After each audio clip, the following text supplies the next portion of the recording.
all of you. Welcome to the UpCrew CSC Academy.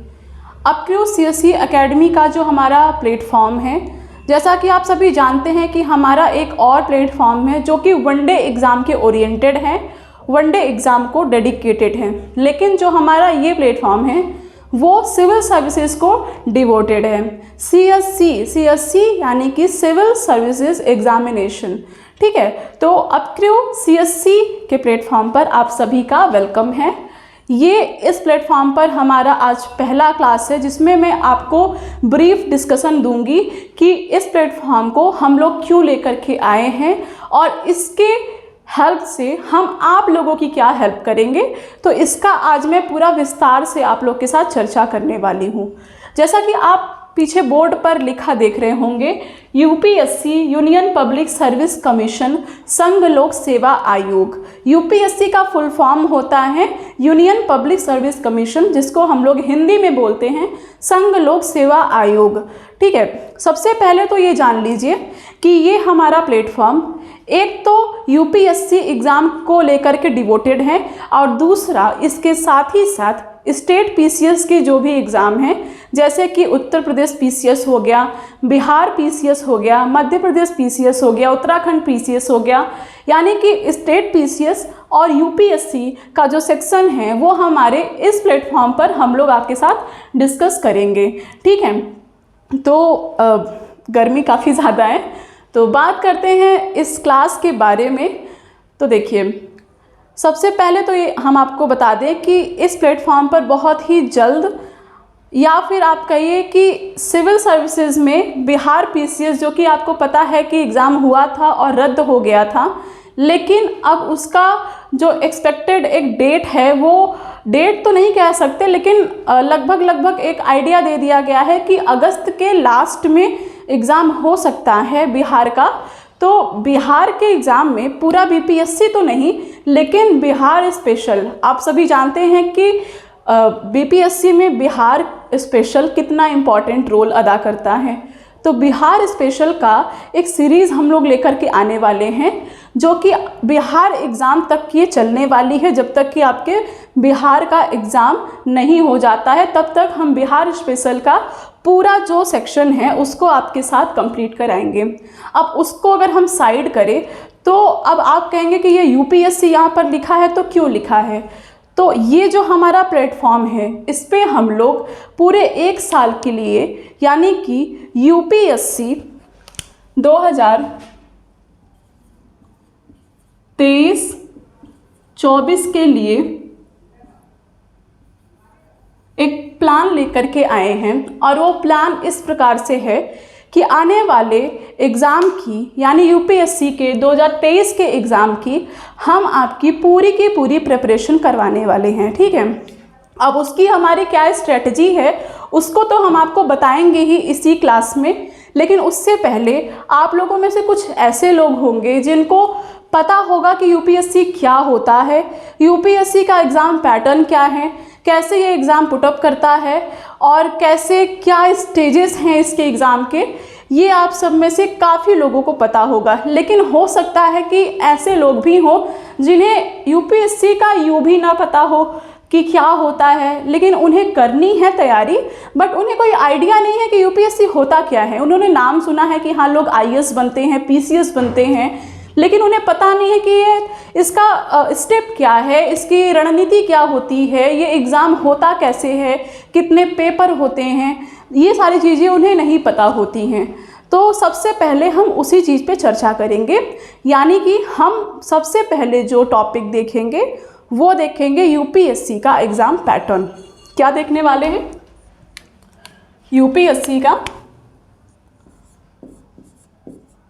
UPSC exam pattern.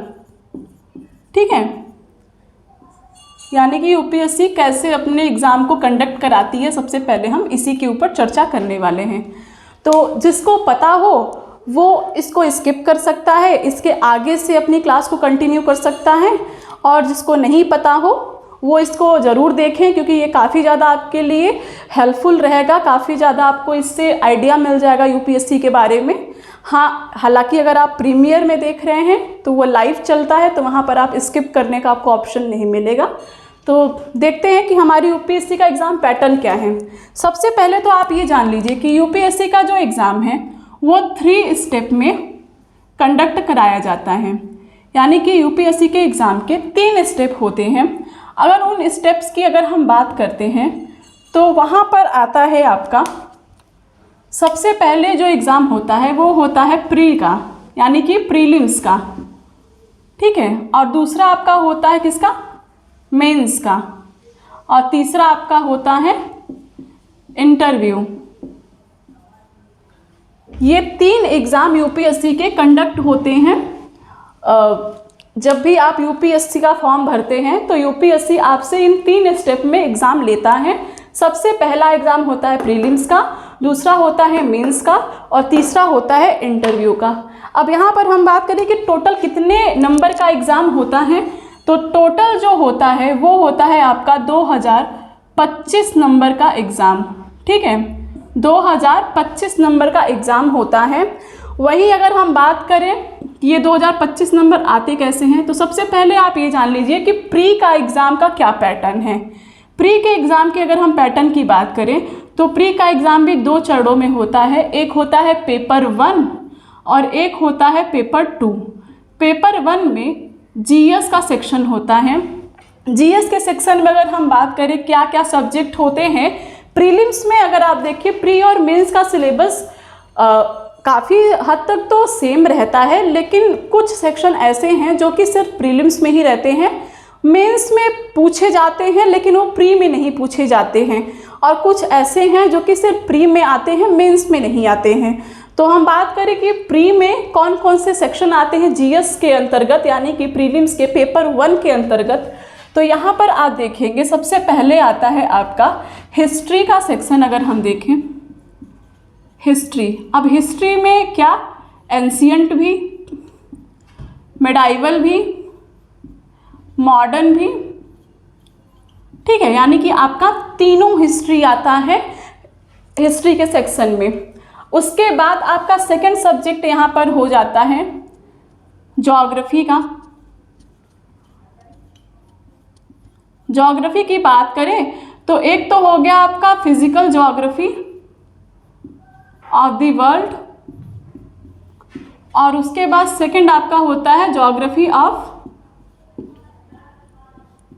India, ठीक है। Next आपका subject हो गया पॉलिटी का, इंडियन पॉलिटी यानी कि भारतीय राज्य व्यवस्था का। इसी के साथ ही साथ आप आईआर का भी ले लीजिए। नेक्स्ट आपका आता है इसमें इकोनॉमी। उसके बाद आपका आता है साइंस एंड टेक्नोलॉजी। उसके बाद आपका सेक्शन इसमें रहता है इन्वायरमेंट, और लास्ट में आपका आता है यहाँ पर आर्ट एंड कल्चर का सेक्शन। हालांकि ये हिस्ट्री जैसा ही है, लेकिन ये अपने आप में ही एक अलग सब्जेक्ट है हमारी यूपीएससी में। तो ये सारे जो सेक्शंस हैं ये हमारे यूपीएससी के प्री के एग्ज़ाम के जीएस के पेपर में आते हैं, ठीक है। यहाँ पर आप इनको देख सकते होंगे कि सबसे पहले तो यहाँ पर आपका आ गया हिस्ट्री का सेक्शन, जिसमें आपका ancient history, medieval history, modern history आता है। फिर आपका ज्योग्राफी का सेक्शन जिसमें physical geography of the world, history यानी कि इतिहास, प्राचीन इतिहास, मध्यकालीन इतिहास और आधुनिक इतिहास। उसके बाद ज्योग्राफी यानी कि भूगोल, भूगोल में आपका विश्व का भौतिक भूगोल और भारत का भूगोल का सेक्शन रहता है। उसके बाद पॉलिटी यानी कि भारतीय राज्य व्यवस्था का सेक्शन है। आईआर का मतलब होता है इंटरनेशनल रिलेशनशिप यानी कि अंतर्राष्ट्रीय संबंध। और उसके बाद आपका इकोनॉमी का सेक्शन है यानी कि अर्थव्यवस्था, भारतीय अर्थव्यवस्था का सेक्शन। आप ये चीज़ ध्यान रखिएगा कि यहाँ पर अर्थव्यवस्था पढ़ना होता है, अर्थशास्त्र नहीं। और पॉलिटी में राज्य व्यवस्था पढ़ना होता है, राजनीतिक विज्ञान या राजनीतिक शास्त्र नहीं, ठीक है। हम लोग भारत की जो करंट इकोनॉमी है उसको पढ़ते हैं, भारत की जो करंट पॉलिटिकल सिचुएशंस हैं हम लोग उसको पढ़ते हैं, ठीक है। अब उसके बाद आपका आता है साइंस एंड टेक्नोलॉजी यानी कि विज्ञान एवं प्रौद्योगिकी। फिर आपका आता है इन्वायरमेंट एंड इकोलॉजी यानी कि पर्यावरण एवं पारिस्थितिकी, और आर्ट एंड कल्चर यानी कि कला एवं संस्कृति। किसकी कला संस्कृति? भारत की कला एवं संस्कृति। एंशियंट से लेकर के मॉडर्न में अब तक की भारत की कला और संस्कृति के क्षेत्र में क्या भूमिका रही है, क्या योगदान रहा है, ये इस सेक्शन के अंतर्गत हम लोग पढ़ते हैं। ये सारे सब्जेक्ट आप अगर देखेंगे तो हिस्ट्री, ज्योग्राफी, पॉलिटी, इकोनॉमी, इन सब को मिला करके मोटे मोटे तौर पर आप 8 सब्जेक्ट पाएंगे जो कि आपको पढ़ने रहते हैं किसमें? जीएस के पेपर में। प्लस आप यहाँ पर एक चीज़ और ऐड कर सकते हैं जो कि बहुत ही इम्पॉर्टेंट रोल अदा करता है इस पेपर में, वो होता है आपका करंट अफेयर्स। ठीक है, करंट अफेयर्स का सेक्शन काफ़ी इम्पॉर्टेंट होता है यहाँ पर। तो ये तो हो गया प्रीलिम्स के पेपर 1 की बात। फिर आता है आपका यहाँ पर जीएस का प्रीलिम्स का पेपर 2 जो कि होता है क्या? सीसैट का पेपर। ठीक है, सीसैट का पेपर होता है ये, यानी कि पहला पेपर होता है जीएस का जिसमें ये सब्जेक्ट होते हैं, और दूसरा पेपर होता है सीसैट का। सीसैट में आपके मैथ्स होते हैं, रीजनिंग होते हैं, पैसेज वगैरह होते हैं हिंदी के, ये सारी चीज़ें उसमें रहती हैं। अब बात करें कि कितने क्वेश्चंस आते हैं। यहाँ पर देखिए, ये सब्जेक्ट आपने देख लिया होगा, तो मैं इस सब्जेक्ट को यहाँ से इरेज कर देती हूँ। काफ़ी ज़्यादा गर्मी है जी। तो जीएस के पेपर की अगर हम बात करते हैं प्रीलिम के पेपर 1 की, तो इसमें कुल 100 क्वेश्चंस होते हैं। ठीक है, और सीसैट में 80 क्वेश्चंस होते हैं। ठीक, और वहीं अगर बात करें मार्क्स की, तो ये 200 नंबर के होते हैं और ये भी 200 नंबर के होते हैं। जीएस में एक क्वेश्चन पर, यानी कि ईच क्वेश्चन पर आपको 2 नंबर मिलते हैं, और सीसैट में ईच क्वेश्चन पर, यानी पर क्वेश्चन आपको 2.5 यानी कि 2.5 नंबर मिलते हैं। इसीलिए आप यहाँ पर देखेंगे कि जीएस में 100 में 200 नंबर का पेपर होता है, यानी कि 2 नंबर का एक प्रश्न, और सीसैट में 80 क्वेश्चन पर 200 नंबर मिलते हैं, यानी कि 2.5 नंबर पर एक प्रश्न। ठीक है, तो ये है यहाँ के एग्ज़ाम का पैटर्न। अब आप सोच रहे होंगे कि इस 2025 में ये 200 नंबर तो ऐड हो गए, यानी 400 नंबर तो यहाँ से आ गए, तो ऐसा बिल्कुल नहीं है। ये दोनों जो पेपर हैं वो क्वालिफाइंग नेचर के हैं। ठीक है, क्वालिफाइंग का मतलब क्या होता है? सबसे पहले तो ये जान लीजिए कि सीसैट में 80 प्रश्नों में से 33% प्रश्न आपको क्वालिफाई करने होते हैं, यानी कि 33% प्रश्नों को आपको सही करना होता है, तब जा कर के आपका जीएस का कॉपी चेक होगा।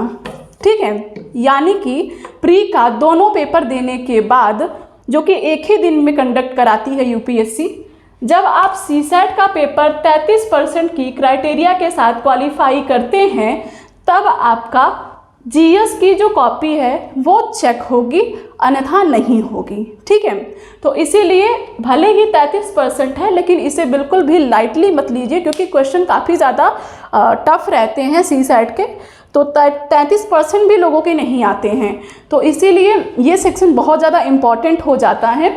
और वहीं अगर हम बात करें प्रीलिम्स के पहले पेपर की जीएस की, तो देखिए, एक तो इसका 200 नंबर तो यहाँ से हट गया, क्योंकि कोई भी क्वालिफाइंग पेपर हो, यूपीएससी के एग्ज़ाम में जितने भी क्वालिफाइंग पेपर हैं उनके नंबर यूपीएससी के फाइनल मेरिट में नहीं जोड़े जाते हैं।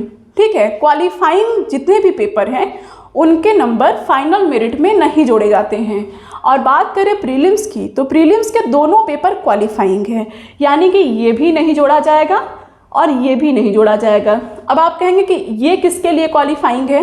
तो देखिए, जब आप सीसैट को क्वालिफाई करते हैं तब आपकी जीएस की कॉपी चेक होती है, और जब आप जीएस को क्वालिफाई करते हैं, यानी कि इसके कट-ऑफ से ऊपर आपका नंबर जब आता है, तब आप मेंस में बैठने के काबिल होते हैं। यानी कि सीसैट क्वालिफाइंग है जीएस के लिए, और जीएस क्वालिफाइंग है मेंस के एग्ज़ाम में बैठने के लिए। ठीक है, तो ये आपको समझ में आ गया। 33% आपको सीसैट में लाना है, और तब जा करके आपका जीएस का कॉपी चेक होगा। तब आप जीएस का जब आप कट ऑफ क्रॉस करते हैं, तब आपका माना जाएगा कि आपने प्रीलिम्स के पेपर को क्रैक किया है और आप मेंस के लिए एलिजिबल हुए हैं। ठीक है, तो ये रहा इसका स्टेप 1 की चर्चा। अब हम आते हैं इसके स्टेप 2 पे, यानी कि मेंस के पेपर पे।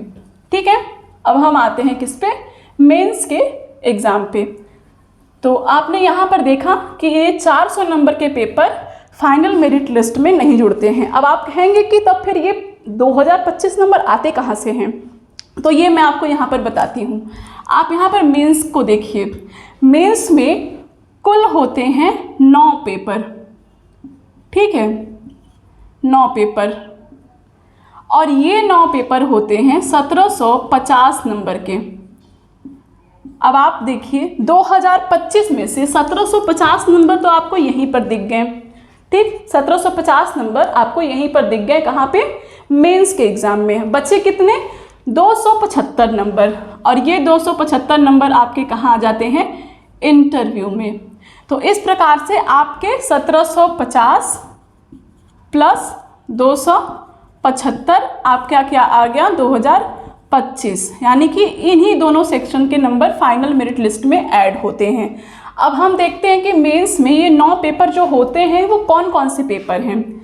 तो सबसे पहला पेपर जो यहाँ पर होता है वो हो गया आपका ऐसे का, ऐसे यानी कि निबंध का सेक्शन। ठीक है, इसको मैं थोड़ा सा एक बार पूरा मिटा करके इधर लिखती हूँ, क्योंकि ये काफ़ी बड़ा होने वाला है, तो ये इतने में नहीं आएगा। प्रीलिम्स का आपने समझ ही लिया होगा, आई होप काफ़ी अच्छे से मैंने बताया है प्रीलिम्स के बारे में, तो वो आपने समझ लिया होगा। बाकी मेंस को मैं आपको बताने वाली हूँ। एक बार मैं यहाँ पर लिख देती हूँ कि 3 स्टेप में यूपीएससी पेपर लेता है, जिसमें से आपका प्री का पेपर होता है, उसके बाद आपका होता है मेंस का, और फिर आपका इंटरव्यू। ठीक है, तो हम बात कर रहे थे किसके ऊपर, मेंस के पेपर के ऊपर। तो जैसा कि मैंने आपसे कहा कि 9 पेपर कुल यूपीएससी कंडक्ट कराती है इसके। ठीक है, और 9 पेपर कितने का होता है, 1750 नंबर का, और इंटरव्यू का बाकी बचा 275 नंबर, जो कि इंटरव्यू में रहता है। अब यहाँ पर हम बात करने वाले हैं मेंस की। तो मेंस का जो पहला पेपर होता है, अगर हम मेंस के पहले पेपर की अगर हम बात करें, तो जो पहला पेपर होता है वो होता है ऐसे का, यानी कि निबंध का। ठीक है, पहला पेपर होता है निबंध का, और ये कितने का होता है, 250 नंबर का। ठीक है, आप यहाँ पर आप ये देखिएगा कि मैं आपको यहाँ पर बताने वाली हूँ कि ये जो 1750 नंबर है यहाँ पर, ये कैसे आते हैं। तो सबसे पहला पेपर हुआ आपका ऐसे का, यानी कि निबंध का, और ये निबंध का पेपर हुआ आपका कितने का, 250 नंबर का। अब आते हैं हम अपने दूसरे पेपर के ऊपर। तो यहाँ देखिए सेकंड नंबर पे आता है आपका जीएस का सेक्शन। जीएस के 4 पेपर कंडक्ट कराती है यूपीएससी। ठीक है, जीएस का paper 1, paper 2 and paper 3 and paper 4। तो एक तो पेपर हो गया ऐसे का, और दूसरा हो गया आपका जीएस के 4 पेपर, यानी कि कुल मिला के यहाँ पे आपके हो गए 5 पेपर। तो देखते हैं कि जीएस के पेपर 1 में क्या क्या आता है। तो देखिए जीएस का जो पेपर 1 है, यहाँ पर आपके आते हैं मॉडर्न हिस्ट्री का सेक्शन, उसके बाद आपका आता है वर्ल्ड हिस्ट्री का सेक्शन, फिर आपका आता है आर्ट एंड कल्चर, नेक्स्ट आपका रहता है यहाँ पर ज्योग्राफी। ज्योग्राफी में दोनों रहते हैं, physical geography of the world and geography of India. उसके बाद आपका आता है सोसाइटी किसकी, इंडियन सोसाइटी, भारतीय समाज यानी कि इंडियन सोसाइटी सॉरी। ये आपके टॉपिक्स हैं जीएस के पेपर 1 में। मॉडर्न हिस्ट्री यानी कि आधुनिक भारत का इतिहास, वर्ल्ड हिस्ट्री यानी कि विश्व का इतिहास, आर्ट एंड कल्चर यानी कि कला एवं संस्कृति, ज्योग्राफी में भारत का भौतिक भूगोल और विश्व का भौतिक भूगोल और भारत का भूगोल। उसके बाद आपका आता है भारतीय समाज यानी कि इंडियन सोसाइटी का सेक्शन, और ये पेपर होता है कितने का, 250 का।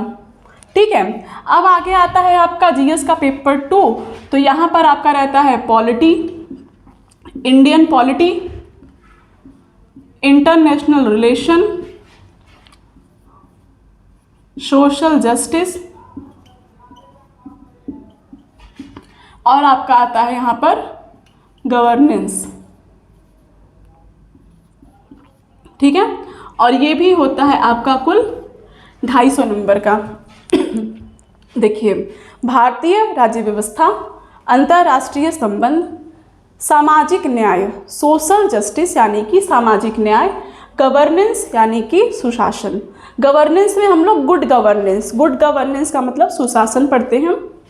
ये चारों को मिला करके 250 नंबर के आपके यहाँ पर जीएस पेपर 2 का भी रहता है। फिर आता है तीसरा सेक्शन, जहाँ पर आपका सबसे पहले तो इकोनॉमी, इकोनॉमी के बाद आपका आता है यहाँ पर इन्वायरमेंट,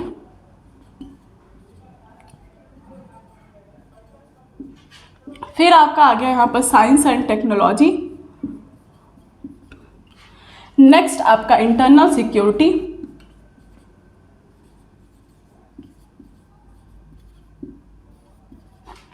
और फिर लास्ट में आपका आता है डिजास्टर मैनेजमेंट। ठीक है, और ये भी आपका रहता है कितने का, 250 नंबर का। ठीक है, अब लास्ट में जो चौथा पेपर होता है वो होता है आपका एथिक्स का सत्यनिष्ठा अभिरुचि। ये भी आपका कितने का रहता है, 250 नंबर का। ठीक है, ये हो गया आपके 5 पेपर मेंस के। पहले में आपका हमने बताया कि आधुनिक भारत का इतिहास, विश्व का इतिहास, कला एवं संस्कृति, विश्व का भौतिक भूगोल और भारत का भूगोल, उसके बाद भारतीय समाज, इन सभी का मिलाकर के जीएस पेपर 1 बनता है जो कि 250 नंबर का होता है। उसके बाद पॉलिटी यानी भारतीय राज्य व्यवस्था, अंतर्राष्ट्रीय संबंध, सामाजिक न्याय, सुशासन, गुड गवर्नेंस, जो कि मिलाकर के पेपर 2 बनता है यानी कि 250 नंबर का। उसके बाद आपका आता है तीसरा पेपर इकोनॉमी, भारतीय अर्थव्यवस्था, उसके बाद इन्वायरमेंट यानी कि पर्यावरण, फिर विज्ञान एवं प्रौद्योगिकी, science and tech, internal security, आंतरिक सुरक्षा, इंटरनल सिक्योरिटी का मतलब आंतरिक सुरक्षा। उसके बाद आपका डिजास्टर मैनेजमेंट यानी कि आपदा प्रबंधन। आपदाएं आती हैं, आप जानते हैं, भूकंप आते हैं, ज्वालामुखी, भूकंप। ज्वालामुखी का प्रॉब्लम हमारे यहाँ नहीं है, लेकिन हमारे यहाँ पे फिर भी जैसे विश्व लेवल पे जितनी भी आपदाएं आती हैं, चाहे वो चक्रवात हो, तूफान हो, भूकंप हो, कुछ भी हो, उन सभी का प्रबंधन मैनेजमेंट कैसे किया जाना चाहिए, इसके ऊपर हम लोग आपदा प्रबंधन के अंदर डिस्कस करेंगे। और वहीं इंटरनल सिक्योरिटी में जैसे आप देखते हैं कि नक्सलवाद का मुद्दा हो गया, टेररिज्म का मुद्दा हो गया, ये सारी चीज़ें यहाँ पर आपको देखने को मिलेंगी। और फिर वहीं एथिक्स आपका हो जाता है, फिर ये होगा आपका कितने का, 250 नंबर का। नेक्स्ट देखिए, आता है आपका जो छठा प्रश्न हो गया। ठीक है, ये तो 5 पेपर यहाँ पर हो गए, इनको अगर आप देखें तो एक ये हो गया और 4 आपके ये हो गए। ठीक है, फिर आता है आपका 5वां पेपर जो आता है, यहाँ पर आते हैं आपके ऑप्शनल पेपर। ठीक है, ऑप्शनल सब्जेक्ट जो होता है यानी कि इसे आप अपने से चूज करेंगे। ठीक है, ऑप्शनल विषय आपको यूपीएससी ने दिया हुआ है अपने सिलेबस में काफ़ी सारे ऑप्शनल सब्जेक्ट के बारे में, और आप अपने से अपने मन के मुताबिक जो आपको ठीक लगे आप उसको चूज कर सकते हैं। और उस ऑप्शनल पेपर का 2 प्रश्न पत्र यूपीएससी कंडक्ट कराती है। ठीक है, ऑप्शनल का आपका 2 पेपर होता है। इसको मैं यहाँ पर मिटा देती हूँ क्योंकि ये 5वां नहीं है, यहाँ पर 2 पेपर होते हैं जिसको आप एक तरीके से ऑप्शनल का पेपर 1 एंड पेपर 2 कह सकते हैं। और ये भी जो होता है, ये भी होता है कितने का, 250 नंबर का। ठीक है, 250 नंबर का होता है। ओके, तो 1 4 ये 5 हो गया, उसके बाद 2 इसको ले लीजिए तो आपके कुल कितने हो गए, 7 प्रश्न पत्र तो आपके यहीं पर हो गए। ठीक है, अब आप एक बार इनको देखिए, जो हमारे 8वें और 9वें प्रश्न पत्र हैं, इनकी अगर हम बात करें आपसे तो देखिए, एक तो है हमारा 8वें प्रश्न पत्र की अगर हम बात करें तो एक है हमारा क्वालिफाइंग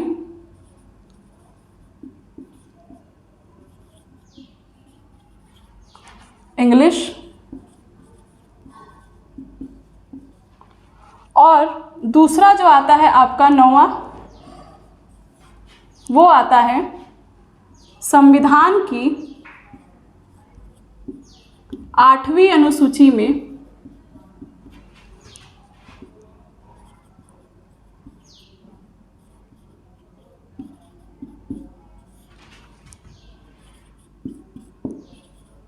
शामिल 22 भाषाएं। अब आप कहेंगे कि 22 भाषाएं रहती हैं, तो नहीं, ऐसा नहीं होता है। देखिए, ये आपको विजिबल होगा कि नहीं, आई थिंक विजिबल तो होना चाहिए, मैं बोल दे रही हूँ। देखिए, पहला प्रश्न पत्र तो आपका निबंध का हो गया, और 4 होते हैं आपके जीएस के ये पेपर, और ये हो गए 5। छठा आपका और 7वां आपका 2 ऑप्शनल के पेपर मिला करके हो गए। 8वां आपका हुआ क्वालिफाइंग इंग्लिश, और 9वां आपका हुआ संविधान की 8वीं अनुसूची में शामिल 22 भाषाओं में से कोई एक जो कि आपकी लैंग्वेज हो। ठीक है, अगर आपकी लैंग्वेज हिंदी है, जैसे कि हम सभी उत्तर भारतीयों का होता है हिंदी, उसी प्रकार से किसी का गुजराती होगा, किसी का तमिल होगा, किसी का तेलुगु होगा, किसी का बंगाली होगा।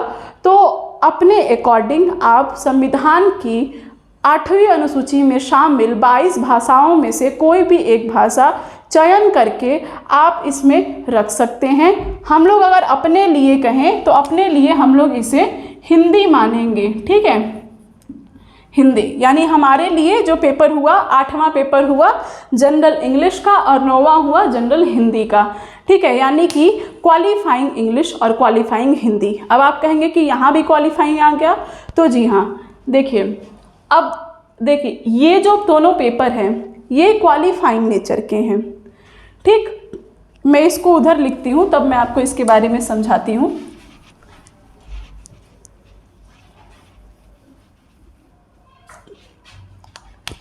यहाँ पर आप देखिए, ये 8वां और 9वां जो हमारा पेपर है, ये है 2 पेपर। एक हो गया इंग्लिश का। इंग्लिश पूरे भारत में सबके लिए कंपलसरी है, इसे नहीं बदला जा सकता है। ठीक है, और दूसरा हिंदी हम लोग अपने लिए मान लेते हैं, बाकी जिसकी जो भी भाषा हो वो उसे अपना देख सकता है। तो देखिए, ये दोनों जो पेपर हैं वो कैसे हैं, क्वालिफाइंग नेचर के।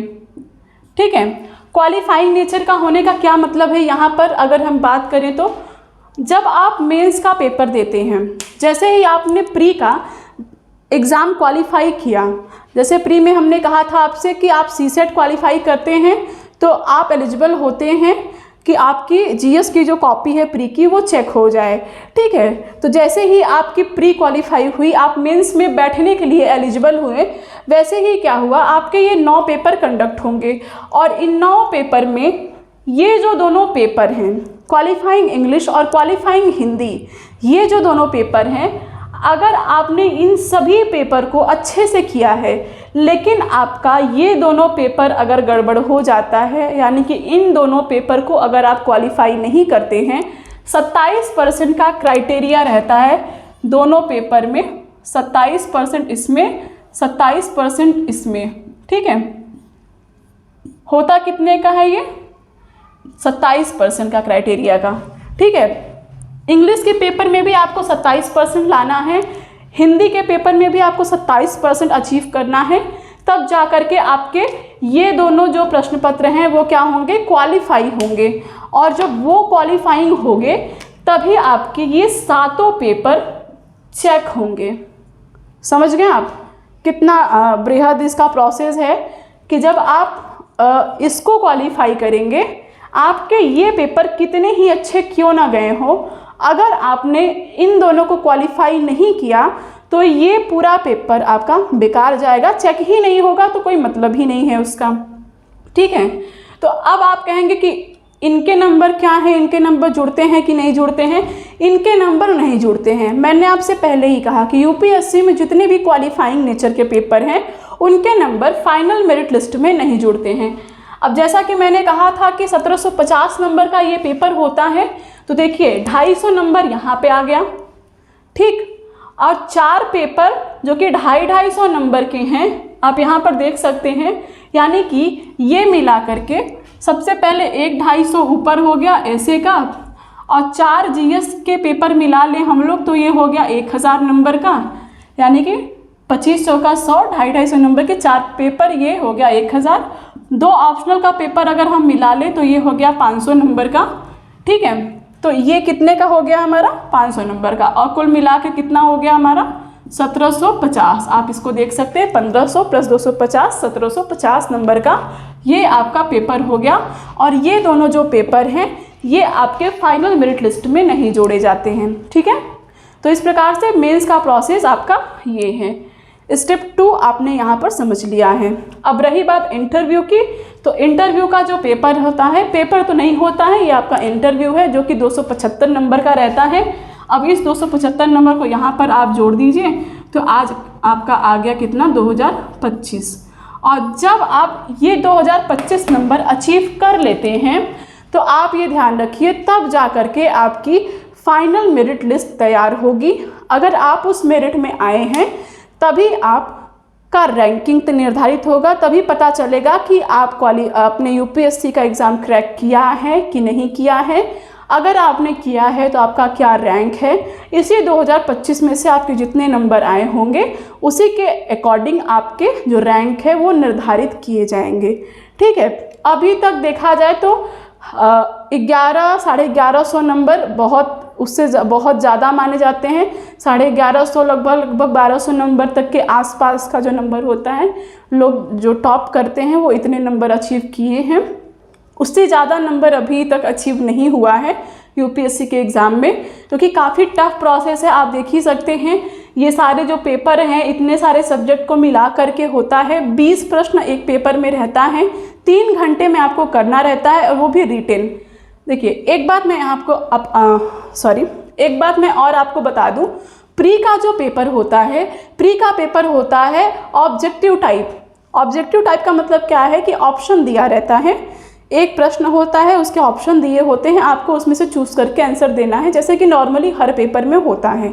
लेकिन मेंस के ये पूरे पेपर जो हैं ये आपके क्या होते हैं, रिटन होते हैं, क्वेश्चन के आंसर लिखने रहते हैं, ठीक है। ऐसे तो आप खैर जानते ही हो, तो काफ़ी बड़े लिखने होते हैं। बाकी मोस्ट ऑफ द इन सभी में अगर आप देखेंगे तो किसी के 150 शब्दों में आंसर देने होते हैं, तो किसी के 250 शब्दों में आंसर देने होते हैं। अगर आप एक औसत आप देखेंगे तो 200 वर्ड आपको ईच क्वेश्चन में लिखने पड़ते हैं, और 3 घंटे में आपको 20 प्रश्न लिखने रहते हैं। इसीलिए आंसर राइटिंग की प्रैक्टिस मेंस के एग्ज़ाम के लिए बहुत ज़्यादा ज़रूरी है। काफ़ी टफ प्रोसेस है, बहुत ज़्यादा नंबर लाना यहाँ पर एक तरीके से देखा जाए तो बहुत ही ज़्यादा मुश्किल है। इम्पॉसिबल वर्ड का मैं यूज़ नहीं करूँगी, क्योंकि इम्पॉसिबल कुछ भी नहीं होता है।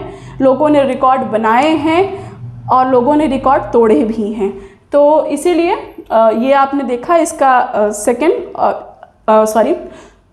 यूपीएससी का एग्ज़ाम पैटर्न, ठीक है। हमने तीनों स्टेप देखे, स्टेप 1 देखा, स्टेप 2 देखा एंड स्टेप 3, यानी कि प्री भी देख लिया, मेंस भी देख लिया और इंटरव्यू भी देख लिया। तो आई होप यहाँ तक की क्लास के बाद आपको कोई डाउट नहीं होगा यूपीएससी के एग्ज़ाम पैटर्न को लेकर के। अब हम आते हैं अपने मेन मुद्दे पर। जिन्होंने ये क्लास स्किप किया है अब वो उनके लिए भी यूज़फुल रहेगा, और जिन्होंने पूरा देखा है उनके लिए तो खैर है ही। तो आते हैं जो हमारा मेन मुद्दा है, जो कि आज इस क्लास में हम इंट्रोड्यूस करने वाले हैं आप लोगों से। देखिए होता क्या है ना कि जिस चीज़ को आप करने जा रहे हैं सबसे पहले आप उसे समझ लीजिए कि वो होता क्या है, उसका पैटर्न क्या है, वो है क्या। तभी आप अपनी तैयारी को अच्छे से सही दिशा में लेकर के आगे बढ़ सकते हैं। अगर आपको उस एग्ज़ाम के बारे में ही कन्फ्यूजन रहेगा तो आप उस एग्ज़ाम की तैयारी को कैसे बेहतर कर पाएंगे।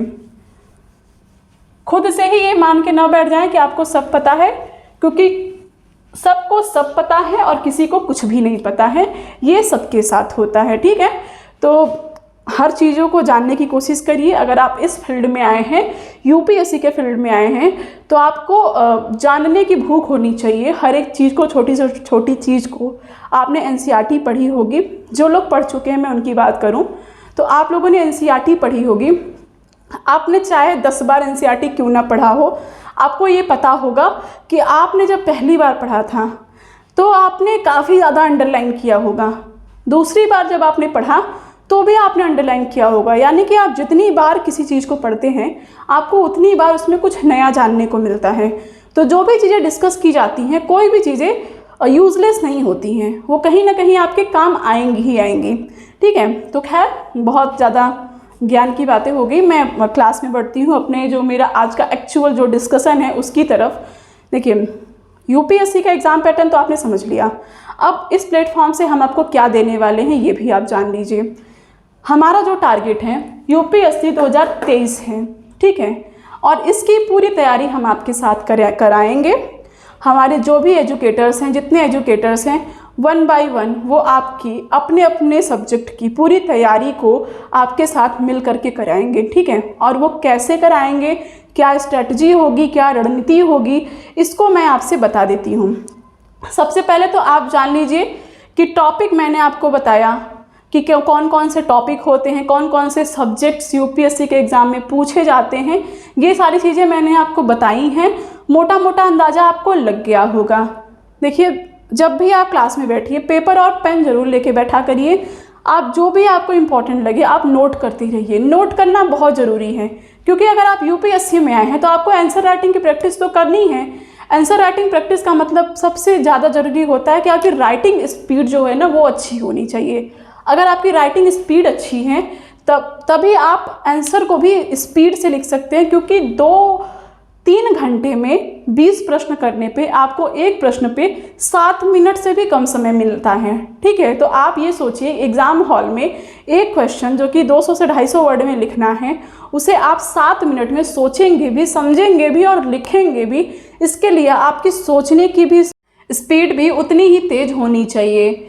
हालांकि ये तो रही बाकी सारी ज्ञान की बातें, लेकिन जैसा कि मैंने आप लोगों को यूपीएससी का पूरा एग्ज़ाम पैटर्न समझा दिया है, और अब जो हमारा मेन डिस्कशन आता है जिसको लेकर के हम पूरी 1 साल की प्लानिंग करने वाले हैं, आप लोगों के साथ तैयारी करने वाले हैं यूपीएससी 2023 के ओरिएंटेड, हम इस प्लेटफॉर्म पर आपकी कैसे हेल्प करेंगे, किस प्रकार से आपकी तैयारी को हम एनहेंस कराएंगे शुरू से लेकर अंत तक, उसके डिस्कशन हम यहाँ पर आपसे करने वाले हैं। जैसे यूपीएससी ने अपने एग्ज़ाम पैटर्न को 3 स्टेप्स में डिवाइड किया है, उसी तरीके से मैंने भी अपनी रणनीति को कुछ इसी प्रकार से 3 स्टेप में डिवाइड किया है। अब वो कैसे है ये मैं आपको बताती हूँ। ठीक है, 3 स्टेप में अगर हम बात करें तो सबसे पहला जो हमारा स्टेप आता है वो रहेगा हमारा जुलाई से लेकर के दिसंबर महीने तक के लिए। सेकंड जो हमारा रहेगा वो होगा जनवरी से लेकर के अप्रैल महीने तक के लिए। अप्रैल या फिर इसको आप मई कर लीजिए, मई तक के लिए रहेगा। और थर्ड वन आपका रहेगा आफ्टर प्रीलिम्स। ओके, यहाँ पर आप देखेंगे तो मोटे मोटे आपका 6 महीना आ जाएगा पूरी तरीके से। यहाँ पर आपका आ जाएगा 5 मंथ्स, और यहाँ पर आपका वही प्री के एग्ज़ाम के बाद जो 2 से 2.5 महीने मिलते हैं आपके मेंस के एग्ज़ाम के लिए वो रहेगा। ठीक है, तो अब सबसे पहले इन चीज़ों को हम देखेंगे कि इसमें हम लोग ऐसा क्या करने वाले हैं। ठीक, जनवरी से दिसंबर तक की हमारी क्या रणनीति रहेगी, उसके बाद जुलाई से दिसंबर तक की हमारी क्या रणनीति रहेगी, और उसके बाद हमारी जनवरी से लेकर के मई तक की क्या रणनीति रहेगी, और प्री के एग्ज़ाम के बाद की हमारी क्या रणनीति रहेगी, इसके ऊपर हम आज की क्लास में आपको पूरी तरीके से समझा देंगे, ताकि आप ये जान लें कि अपक्यू सीएससी का ये प्लेटफॉर्म कैसे आप लोगों की मदद कराएगा। अगर आपको अच्छा लगेगा तो आप इस प्लेटफॉर्म से जुड़िए। जितनी मेहनत हम करेंगे उतनी मेहनत आप करिए, और हमारी पूरी कोशिश रहेगी कि आपको हम सफलता तक पहुंचाएं, सक्सेस तक पहुंचाएं।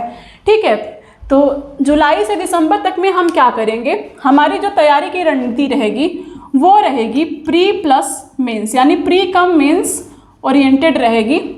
ये प्री 6 महीनों में हम लोग प्री और मेंस दोनों की तैयारी करेंगे।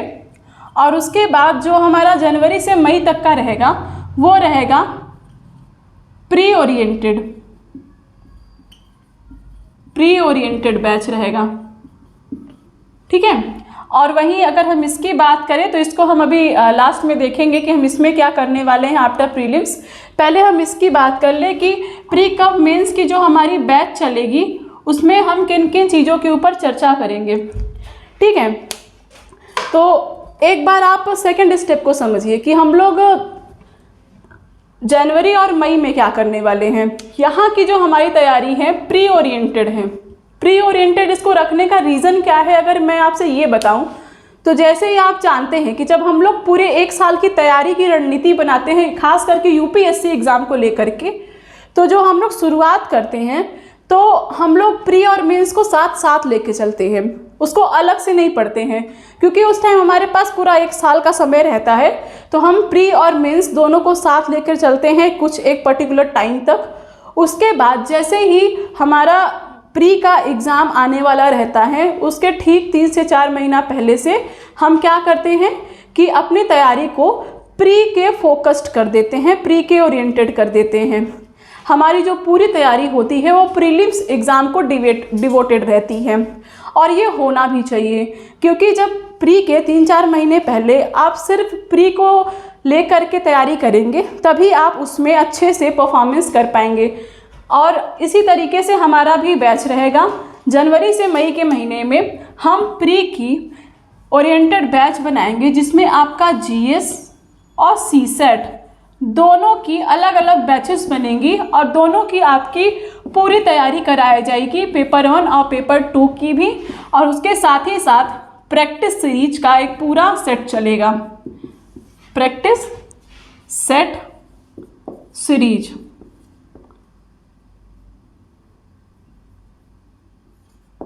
प्रैक्टिस सेट सीरीज का ये पूरा सेट चलेगा प्री ओरिएंटेड बैच जब हमारी शुरू होगी तो। और वहीं अगर हम आफ्टर प्रीलिम्स की बात करें तो यहाँ पर हम लोग मेंस ओरिएंटेड रखेंगे अपनी चीज़ों को। और ये मेंस ओरिएंटेड कैसे रहेगा ये मैं आप लोगों को इसको बताने के बाद में बताऊंगी। सेकेंड वाले का आपने समझ लिया कि प्री ओरिएंटेड जब हम बैच अपना स्टार्ट करेंगे तो वहाँ पे हम जीएस का यानी कि प्री का पेपर 1 और पेपर 2 यानी सीसेट की पूरी तैयारी कराएंगे और प्री की पूरी प्रैक्टिस कराएंगे। अब हम बात करते हैं कि इन आने वाले 6 महीनों में हमारी क्या रणनीति रहेगी इसकी, तो ये मैं आपको बताने वाली हूँ।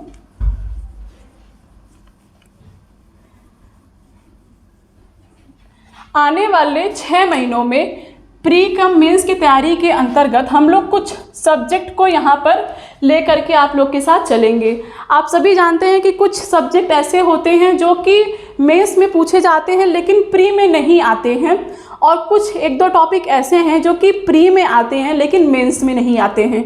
चूँकि हमारा ये जो बैच रहेगा 6 महीनों तक के लिए ये प्री प्लस मेंस रहेगा, तो इसमें हम लोग प्री के टॉपिक को अवॉइड करेंगे, ऐसे टॉपिक को लेकर के चलेंगे जो प्री और मेंस दोनों के लिए हेल्पफुल रहेगा, यूज़फुल रहेगा। तो इसमें सबसे पहले अगर हम बात करें हिस्ट्री की,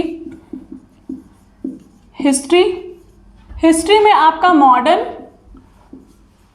प्लस आपका वर्ल्ड, ठीक है, ये रहेगा। उसके बाद आपका आता है पॉलिटी यानी भारतीय राज्य व्यवस्था, फिर आपका आता है इकोनॉमी यानी भारतीय अर्थव्यवस्था, उसके बाद आपका आता है ज्योग्राफी यानी कि भूगोल। और भूगोल में कैसा, physical geography of the world and geography of India, ठीक है। ज्योग्राफी में इन दोनों को हम लोग पढ़ते हैं यानी विश्व का भौतिक भूगोल और भारत का भूगोल। उसके बाद आपका आता है साइंस एंड टेक्नोलॉजी, फिर आपका इन्वायरमेंट, नेक्स्ट सब्जेक्ट आपका रहेगा इंटरनेशनल रिलेशन, उसके बाद आपका आएगा यहाँ पर सोसाइटी, सोशल जस्टिस,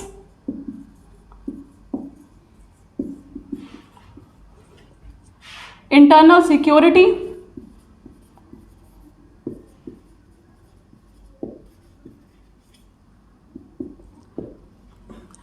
उसके बाद आपका क्लास रहेगा डिजास्टर मैनेजमेंट,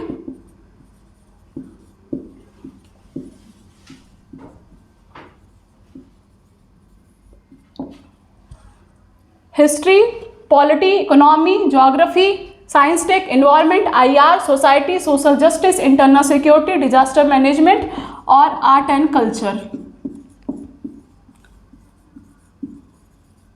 ठीक है, ये सारे टॉपिक्स को अगर आप देखिए, इन सारे सब्जेक्ट्स को, तो आने वाले इन 6 महीनों में भारत का आधुनिक इतिहास और उसके बाद विश्व का इतिहास, भारतीय राज्य व्यवस्था, भारतीय अर्थव्यवस्था, भारत का भूगोल और विश्व का भौतिक भूगोल, विज्ञान एवं प्रौद्योगिकी, इन्वायरमेंट यानी कि पर्यावरण एवं पारिस्थितिकी, आईआर यानी कि अंतर्राष्ट्रीय संबंध, सोसाइटी यानी कि भारतीय समाज, भारत की society, Indian society, Bharatiya Samaj, social justice, internal security, disaster management, art and culture. ठीक है, एथिक्स की अगर हम यहाँ पर बात करें तो आपने देखा होगा कि मैंने एथिक्स को आफ्टर प्रीलिम्स वाले सेक्शन में ऐड किया था। ठीक है, आफ्टर प्रीलिम्स वाले सेक्शन में ऐड किया था। इस सेक्शन में हम लोग एथिक्स को नहीं लेकर के चलेंगे, एथिक्स का सेक्शन हम लोग उठाएंगे जब प्री का एग्ज़ाम ख़त्म हो जाएगा, उसके बाद मेंस के एग्ज़ाम से ठीक पहले हम लोग एथिक्स का सेक्शन लेकर के चलेंगे। इन 6 महीनों में हम इन सभी टॉपिक्स को आपके साथ क्लियर आउट करेंगे, इन सभी टॉपिक्स के ऊपर पूरी चर्चा करेंगे। ठीक है, अब 1 बाय 1 इन सभी टॉपिक के जो भी एजुकेटर रहेंगे वो आपको इनसे रिलेटेड क्लास चलेंगे। हालांकि पूरे दिन इन सभी विषयों से रिलेटेड आपके पास वीडियोस नहीं पहुंचेंगे, क्लासेस नहीं आएंगी। हम लोग एक मॉड्यूल लेकर के चलेंगे, क्योंकि हमारे पास पूरे 6 महीने हैं। 2-2 महीने की स्ट्रेटजी से अगर हम लोग चलेंगे तो इन सभी सब्जेक्ट को आसानी से हम लोग टैकल कर ले जाएंगे। ठीक है, अगर हम बात करें तो देखिए बहुत सारे प्लेटफॉर्म्स ऐसे होते हैं, काफ़ी सारे प्लेटफॉर्म हैं, बहुत बड़े बड़े प्लेटफॉर्म हैं जहाँ से लोग तैयारी करते हैं और अपनी सफलता अर्जित करते हैं, सक्सेस होते हैं। लेकिन वहीं अगर हम बात करें तो काफ़ी सारे प्लेटफॉर्म ऐसे हैं जो मेजर कोर सब्जेक्ट जो होते हैं यूपीएससी के, चाहे वो हिस्ट्री हो गया, ज्योग्राफी हो गया, पॉलिटी हो गया, इकोनॉमी हो गया, और आप एनवायरनमेंट भी ले लीजिए, तो इन चीज़ों को तो बहुत अच्छे से पढ़ाते हैं, बहुत ही बढ़िया से तैयारी कराते हैं इन सभी विषयों की। लेकिन वहीं हम बात करें कुछ ऐसे सब्जेक्ट जो कि हमारे मेंस में काफ़ी अच्छे अहम रोल अदा करते हैं, जैसे कि इंडियन सोसाइटी हो गया, इंटरनल सिक्योरिटी हो गया, डिजास्टर मैनेजमेंट हो गया, और आपका सोशल जस्टिस का सेक्शन हो गया, आर्ट एंड कल्चर हो गया, साइंस एंड टेक हो गया। इन चीज़ों को या तो लोग टच नहीं करते हैं, पूरी तरीके से छोड़ ही देते हैं, या फिर अगर कुछ लोग पढ़ाते भी हैं तो कहीं ना कहीं उनकी वो क्वालिटी नहीं होती है उस टॉपिक पे, जो क्वालिटी उनकी अदर सब्जेक्ट पे रहती है। हमारी जो कोशिश है वो ये है कि हम इन सभी को इक्वली आपके साथ करेंट ओरिएंटेड आपको ये पूरा कराएं इन 6 महीनों के अंदर, और आपका इन सभी टॉपिक से इन 6 महीनों के बाद कोई भी डाउट ना रह जाए। ठीक है, और जो भी डाउट रहेगा वो तो हम लोग बाद में भी कंसीडर करेंगे ही करेंगे। तो अगर हम बात करें कि किस तरीके से इसको लेकर के हम आगे बढ़ेंगे, तो यहाँ पे आप देखिए, सबसे पहले तो हम स्टार्ट करेंगे, जो हमारा क्लास स्टार्ट हो रहा है वो इकोनॉमी एंड हिस्ट्री से स्टार्ट हो रहा है। ठीक है, हिस्ट्री से स्टार्ट हो रहा है। यहाँ अगर मैं बात करूँ तो इकोनॉमी तो मैं ही आपको पढ़ाऊँगी। ठीक है, इकोनॉमी का सेक्शन मैं ही आपको पढ़ाऊँगी, और इकोनॉमी के साथ ही साथ मैं बात करूँ तो मैं आपको आर्ट एंड कल्चर और उसके साथ ही साथ इंटरनल सिक्योरिटी भी पढ़ाऊँगी। आर्ट एंड कल्चर में हम क्या पढ़ते हैं? आर्ट एंड कल्चर में हम पढ़ते हैं एंशियंट से लेकर के मॉडर्न तक की, यानी कि प्राचीन काल से लेकर के आधुनिक काल तक, अब तक की हमारे भारत की कला और संस्कृति की क्या वरीयता है, क्या भूमिका रही है हमारे समाज के अंतर्गत, क्या योगदान रहा है, किस प्रकार से वो आगे बढ़ा है, इन सभी चीज़ों को हम अच्छे से पढ़ेंगे आर्ट एंड कल्चर के अंतर्गत। और वही इंटरनल सिक्योरिटी की अगर हम बात करें तो उसमें हम लोग जैसे आंतरिक हमारे, अगर हम देखें हमारे देश के अंतर्गत जो कुछ गतिविधियां हैं, जैसे कि आप देखिए नक्सलवाद हो गया, टेररिज्म हो गया, और भी बाकी चीज़ें हैं जो कि इंटरनल सिक्योरिटी के अंतर्गत आती हैं, सेना से रिलेटेड चीज़ें हो गई, इन सभी चीज़ों को हम इंटरनल सिक्योरिटी के अंतर्गत हम लोग देखेंगे। तो ये 3 विषय जो है वो मैं ही आपको पढ़ाऊँगी। बाकी जो सब्जेक्ट हैं, उन सब्जेक्ट के जो भी एजुकेटर रहेंगे इस प्लेटफॉर्म से, वो जब अपने सब्जेक्ट को लेकर के आपसे डिस्कस करेंगे तो अच्छे से उसकी पूरी ब्रीफ डिस्कशन करेंगे, पूरी रणनीति देंगे और आप जानेंगे उन सब्जेक्ट के बारे में। यहाँ पर चूँकि मेरे ये 3 सब्जेक्ट रहेंगे, तो आज का क्लास चूँकि मैं एक स्ट्रैटेजिकल क्लास दे रही हूँ, तो उसमें मैंने आपको बताया कि मैं 3 सब्जेक्ट आपके साथ यहाँ पर पढ़ाने वाली हूँ, जिसमें से एक तो इकोनॉमी हो गया और दूसरा आपका आता है इंटरनल सिक्योरिटी,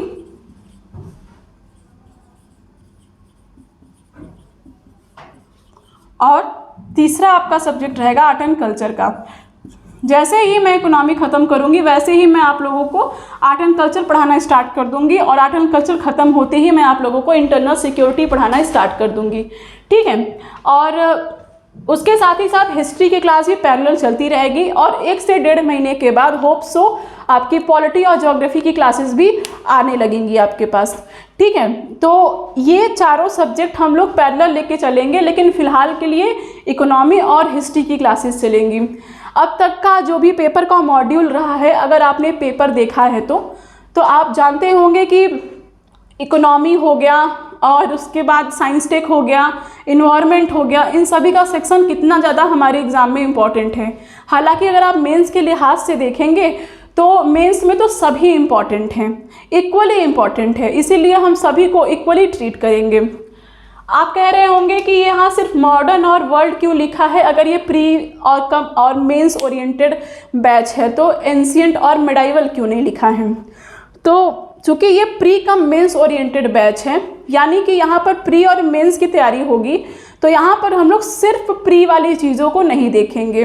एंशिएंट और मिडाइवल जो हिस्ट्री है वो सिर्फ प्री में आते हैं, उनको हम जनवरी से मई तक के महीने में जो हम प्री ओरिएंटेड बैच लेकर के आएंगे वहाँ पर डिस्कस करेंगे। उसके जो भी एजुकेटर रहेंगे आपको उसकी तैयारी अच्छे से वहाँ पर कराएंगे, ठीक है। यहाँ पर हम लोग सिर्फ मॉडर्न हिस्ट्री और वर्ल्ड हिस्ट्री को देखेंगे। मॉडर्न हिस्ट्री दोनों के लिए ज़रूरी है, वर्ल्ड हिस्ट्री सिर्फ मेंस में रहता है।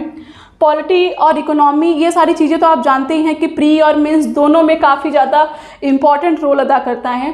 बाकी अगर आप देखिए society, social justice, internal security, disaster management, ये सारी चीज़ें मेंस के टॉपिक है, यहाँ पर हम इसको आपके साथ टैकल करेंगे।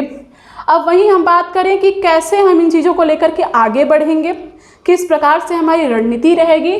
तो देखिए हम क्या करेंगे यहाँ पर, पहले मैं अपना नाम यहाँ से हटा देती हूँ, ये सारी चीज़ें। जैसा कि मैंने कहा कि इकोनॉमी और हिस्ट्री की क्लासेस पैरेलल चलेंगी, इकोनॉमी एंड हिस्ट्री। तो यहाँ पे क्या रहेगा कि हम लोग का एक स्ट्रेटजी रहेगा, एक मॉड्यूल रहेगा तैयारी का। हफ्ते में 7 दिन होते हैं, जिसमें से एक तो 6 दिन की स्ट्रेटजी रहेगी और एक दिन का रहेगा, और वो एक दिन होगा आपका संडे, ठीक है, ये संडे रहेगा। तो यहाँ पर हम लोग क्या करेंगे कि इन 6 दिनों तक हम लोग अपने अपने सब्जेक्ट से रिलेटेड आपको जो भी टॉपिक रहेगा वो पढ़ाएंगे, ठीक है। और डेली जो हमारा टॉपिक रहेगा, यानी एक क्लास में हम लोग जितने भी पढ़ेंगे, डेली एक क्लास में जितना भी हम लोग पढ़ेंगे, उस क्लास के अंत में एक मेंस का क्वेश्चन आपको प्रोवाइड कराया जाएगा, जिसके ऊपर आप आंसर राइटिंग करिए। अगर 2 क्लासेस पैरेलल चल रही हैं, यानी कि इकोनॉमी और हिस्ट्री की पैरेलल क्लासेस चल रही हैं, तो आज जैसे मैंने आपको इकोनॉमी पढ़ाया, चाहे वो इकोनॉमिक ग्रोथ एंड डेवलपमेंट हो, चाहे वो नेशनल इनकम हो, जो भी टॉपिक हो, जो भी सेक्शन हो, जो भी मैं आपको पढ़ाऊंगी एक क्लास में, उससे रिलेटेड मैं आपको एक मेंस का क्वेश्चन दूंगी और आप आंसर राइटिंग करिए। हिस्ट्री आप पढ़ेंगे तो आप हिस्ट्री का जो भी टॉपिक पढ़ेंगे उसका आंसर राइटिंग करिए। आप ये इसलिए ज़रूरी है क्योंकि एक तो हम प्री कम मेंस बैच लेकर के चल रहे हैं, उसलिए ज़रूरी है।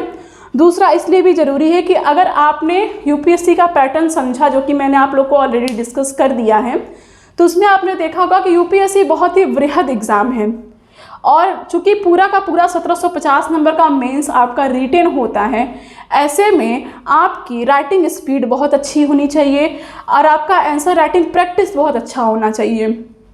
आप 2 से ढाई महीना के आंसर राइटिंग प्रैक्टिस में कभी भी मेंस नहीं निकाल सकते हैं। पूरे साल आपको आंसर राइटिंग करनी पड़ेगी और इसीलिए हम शुरू से ही आपके आंसर राइटिंग की प्रैक्टिस कराएंगे। हम डेली क्वेश्चन देंगे, करना न करना वो आपकी अपनी मर्जी है, आपकी जिम्मेदारी है। हम पूरी कोशिश करेंगे कि आप उसको करिए, ठीक है। ऐसे क्या रहेगा कि मान लीजिए आज 2 क्लासेस चल रही हैं तो 2 क्वेश्चन आप डेली कर रहे हैं, कल 4 क्लासेस पैरेलल चलेंगी तो आप 4 क्वेश्चन करेंगे। हो सकता है कि एक दिन में आप एक क्वेश्चन आज आप 2 घंटे में कर रहे हो, लेकिन एक टाइम ऐसा भी आएगा जब आप उसी क्वेश्चन को 10 से 5 मिनट के अंतर्गत कर ले जाएंगे। ये आपके करते करते आपकी स्पीड आएगी, क्योंकि जब आप करेंगे क्वेश्चंस को अटेम्प्ट तो आपके सोचने की भी क्षमता बढ़ेगी, आपके समझने की क्षमता बढ़ेगी और उसी के साथ साथ आपके लिखने की भी क्षमता बढ़ेगी, ठीक है, जो कि तीनों बहुत ज़रूरी है अगर आप यूपीएससी के एस्पिरेंट हैं और यूपीएससी के तैयारी के अंतर्गत आना चाहते हैं तो इन चीज़ों को ज़रूर कंसीडर करिए। और अगर आप डेली 2 या फिर डेली 4 क्वेश्चन करते हैं तो आप ये देखिए कि आपने पूरे 1 साल में कितने क्वेश्चन अटेम्प्ट किए, कितने प्रैक्टिस किए मेंस के आंसर राइटिंग के। इससे आप अंदाज़ा लगा सकते हैं कि डेली 1 क्वेश्चन लिखना पूरे साल में आपके लिए कितने फ़ायदेमंद रहेगा, डेली 4 क्वेश्चन लिखना, ठीक है। तो ये आपके मेंस की तैयारी को और ज़्यादा इनहेंस करेगी, क्योंकि जो प्रश्न रहेंगे वो आउट ऑफ द बॉक्स नहीं रहेंगे। प्रश्न भी जो होंगे जो हम आपको आज पढ़ाएंगे उसी से रिलेटेड हम आपको प्रश्न देंगे ताकि आपको उसे करने में कोई भी दुविधा ना हो। तो ये हमारा डेली का मॉड्यूल रहेगा। उसके बाद जो हमारा संडे का दिन रहेगा, संडे के दिन हम क्या करेंगे आपके साथ कि जो पिछले 6 दिनों में आपने पढ़ा है, ठीक है, पिछले 6 दिनों में आपने जो पढ़ा है उसका हम लोग प्रैक्टिस कराएंगे एमसीक्यू के थ्रू, ठीक है। एमसीक्यू प्रैक्टिस कराएंगे पिछले 6 दिनों में आपने जो भी टॉपिक पढ़ा है उसको लेकर के, और उसके साथ ही साथ हम क्या करेंगे आपको एक ऐसे का आंसर राइटिंग प्रैक्टिस कराएंगे, ऐसे का आंसर प्रैक्टिस कराएंगे। अब यहाँ पे ये नहीं है कि ऐसे का प्रश्न हम आपको दे के छोड़ देंगे कि आप करिए, बिल्कुल ऐसा नहीं होगा। हफ्ते में एक बार हम लोग निबंध का एक टॉपिक आपको देंगे और उस क्लास में उस निबंध के टॉपिक के अंतर्गत कितनी चीज़ें आ सकती हैं, कितनी चीज़ें मेंशन हो सकती हैं, वो सभी हम आपसे डिस्कस करेंगे पॉइंट वाइज और फिर आप उसको अटेम्प्ट करिएगा। हमने निबंध का सेक्शन बिल्कुल स्किप नहीं किया है, हफ्ते में एक बार, क्योंकि निबंध जो है वो काफ़ी बड़ा होता है, बहुत ज़्यादा उसको लिखना पड़ता है, तो आप उसको डेली नहीं लिख सकते हैं। इसलिए आप क्या करिए कि निबंध को हफ्ते में एक बार लिखिए और इससे आपका निबंध का सेक्शन भी नहीं छूटेगा और डेली अगर आप मेंस की आंसर राइटिंग प्रैक्टिस करेंगे आपका मेंस का सेक्शन भी नहीं छूटेगा। और रही बात प्रीलिम्स की, तो वो भी हम लोग आपका वीकली प्रैक्टिस सेट कराते रहेंगे। तो इस तरीके से हम पूरी की पूरी आपकी तैयारी करवाने वाले हैं। ये पूरे 6 महीनों की ये स्ट्रेटजी है। जैसे ही हम जनवरी के महीने में आते हैं वैसे ही हम क्या करेंगे, हम प्री पे स्टिक हो जाएंगे, प्री की तैयारी कराएंगे और सिर्फ प्री का प्रैक्टिस कराएंगे। मेंस को हम वहीं पर ब्रेक कर देंगे, रोक देंगे, ठीक है। उसके बाद जब हम आएंगे अपने आफ्टर प्रीलिम्स वाले क्लास में, यहाँ तक आई होप आपको समझ में आ गया होगा हर चीज़ें। जब हम आएंगे आपका आफ्टर प्रीलिम्स और बिफोर मेंस, यहाँ पर जब आएंगे तो हम लोग 3 चीज़ें करेंगे, बैच बनाएंगे। देखिए, जुलाई से दिसंबर का मैंने आपको बताया कि हम लोग क्या करेंगे, डेली मेंस क्वेश्चन प्रैक्टिस, एक क्वेश्चन रहेगा, उसके बाद आपका वीकली एमसीक्यू प्रैक्टिस और वीकली ऐसे प्रैक्टिस। ये तो आपका ये 6 महीने तक चलेगा, ठीक है। उसके बाद जैसे ही हम लोग जनवरी से मई महीने तक के अंतर्गत आएंगे, हम प्री पे स्टिक हो जाएंगे और यहाँ पर हम सिर्फ प्री का प्रैक्टिस कराएंगे और प्री की पूरी तैयारी कराएंगे, सीसेट और जीएस दोनों की। फिर जैसे ही हम आते हैं आफ्टर प्रीलिम्स,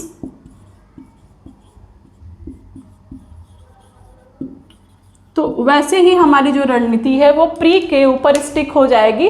और यहाँ पर हम क्या करेंगे कि 3 तरीके की बैच चलेगी। एक तो होगी आपकी ऐसे की एथिक्स की, ठीक है, एथिक्स जो कि हमने अभी छोड़ा हुआ है, तो वो तो रहेगी एथिक्स की पूरी आपकी तैयारी, ठीक है, पूरा एथिक्स आपका कवर कराया जाएगा। उसी के पैरेलल जो चलेगी मेंस आंसर राइटिंग प्रैक्टिस। यहाँ पर सिर्फ क्वेश्चन देख के छोड़ नहीं दिया जाएगा। यहाँ पर क्या होगा मैं आपको बताती हूँ, पहले मैं इसको लिख दूँ। थर्ड आपका रहेगा जो पैरेलल चलेगा वो है आपका एक तो एथिक्स का हो गया, दूसरा ये, और तीसरा हो गया आपका क्वालिफाइंग पेपर्स।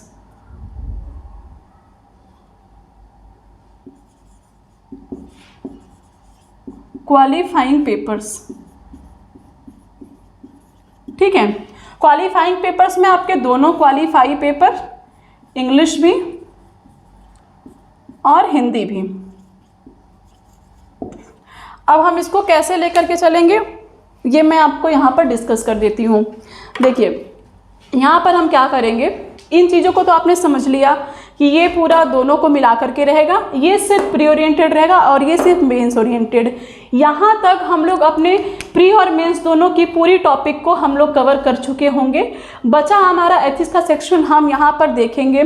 उसके बाद मेंस आंसर राइटिंग का एक अलग से बैच बनाएंगे। बैच बनाने का मतलब यहाँ पर ये है कि आपको 1 घंटे की मान लीजिए क्लासेस हैं, तो उसमें 6 से 7 क्वेश्चन को उठाया जाएगा और उसका पूरा फ्रेमवर्क कराया जाएगा और आप उससे अपना जो भी क्वेश्चन रहेगा उसको समझिए, क्वेश्चंस को देखिए और उसको कैसे टैकल किया जाता है ये समझिए और आंसर राइटिंग प्रैक्टिस करिए। ये पूरी मेंस के पहले तक ये कराया जाएगा, उसका एक अलग बैच बना के। और तीसरा जो रहेगा क्वालिफाइंग पेपर, जो कि मैंने कहा कि मेंस में 9 पेपर होते हैं, जिसमें से 2 आपके क्वालिफाइंग नेचर के होते हैं। एक तो इंग्लिश जो कि पूरे भारत में कंपलसरी है, दूसरा हो गया जो भारत के संविधान की 8वीं अनुसूची में जो शामिल 22 भाषाएं हैं उनमें से एक जो कि हमारे उत्तर भारत के लिए हिंदी भाषा होती है। तो इंग्लिश और हिंदी इन दोनों को, चूँकि ये क्वालिफाइंग है, अगर ये आपका ख़राब हो जाएगा तो आपका पूरा का पूरा मेंस का मेहनत ख़राब हो जाएगा। तो हम लोग इसके ऊपर भी आपकी पूरी प्रैक्टिस कराएंगे, पूरी तैयारी करवाएंगे, ठीक है। तो ये 3 चीज़ हम लोग आफ्टर प्रीलिम्स आपके साथ लेकर के आएंगे। और ये तीनों ऐसा नहीं कि एक ख़त्म होगा तो दूसरा शुरू होगा, तीनों पैरेलल चलेंगी। आप अगर प्रीलिम्स निकाल लेते हैं तो आप मेंस के लिए बहुत मेहनत करते ही हैं, तो आप बहुत मेहनत करिएगा हमारे साथ, हम पूरी मेहनत करवाएंगे। जो भी एजुकेटर इसको देखेंगे, इस सेक्शन को आपको पूरी तरीके से वो समझाएंगे और इसको बहुत बेहतरीन ढंग से लेकर के आएंगे। मैं भी रहूँगी इसमें और भी हमारी पूरी टीम रहेगी। तो ये सारी चीज़ें जो हैं हम एक प्रॉपर वे में लेकर के चलेंगे आपके साथ। जुलाई से, मंडे से आपकी चीज़ें स्टार्ट हो जाएंगी और ये आपके सिलेक्शन से पहले तक नहीं रुकेंगी, ये हमेशा ऐसे ही जारी रहेंगी। अगर आप लोग सपोर्ट करते हैं तो ये निरंतर चलती रहेगी और ये प्लेटफॉर्म पूरी गारंटी देता है कि ये आपके लिए मेहनत करने में कभी भी पीछे नहीं हटेगा। अगर आपको ये सारी चीज़ें अच्छे से समझ में आ गई हो तो आप मुझे बताइएगा कमेंट करके।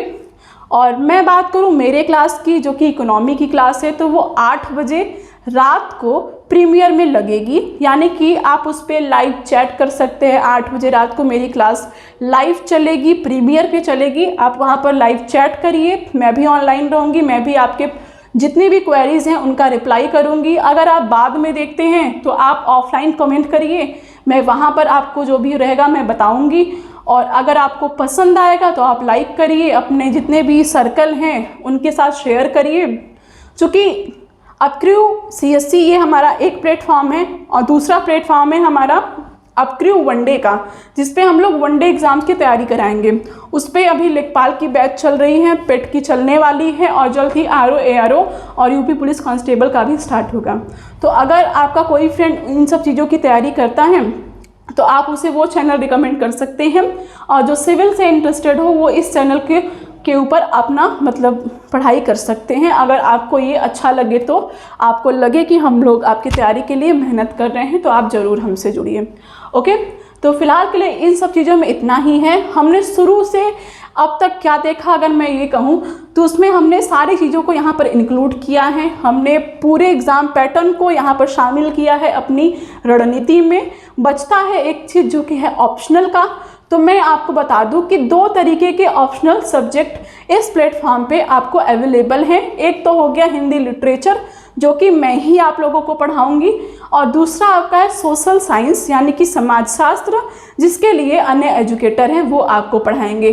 ठीक है, तो इस क्लास में अगर आपका कोई भी, अगर मान लीजिए आपका हिंदी साहित्य हो ऑप्शनल और आप मुझसे पढ़ना चाहें तो आप मुझे कमेंट कर सकते हैं, मैं आपसे ज़रूर संपर्क करूंगी। अगर कोई और अन्य फ्रेंड आपका है तो आप उसे ज़रूर रिकमेंड कर सकते हैं।